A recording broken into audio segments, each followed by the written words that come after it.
ప్రకాశం జిల్లా తాళ్ళూరు మండల కేంద్రంలో తాళ్ళూరు ఎస్ఐ మల్లికార్జునరావు సోమవారం పలు పెట్రోల్ బంకులను తనిఖీ చేశారు.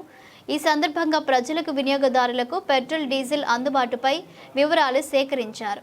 బంకు యజమానులతో మాట్లాడిన ఎస్ఐ ప్రస్తుతం పెట్రోల్ మరియు డీజిల్ సరఫరా సాధారణంగా కొనసాగుతుందని, వినియోగదారులకు పూర్తి స్థాయిలో అందుబాటులో ఉందని తెలిపారు.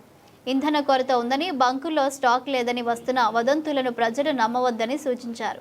ఎవరైనా ఉద్దేశపూర్వకంగా ఇంధన కొరత సృష్టించి నిల్వలు దాచిపెట్టినా లేదా బ్లాక్ మార్కెట్కు పాల్పడినా కఠిన చర్యలు తీసుకుంటామని హెచ్చరించారు.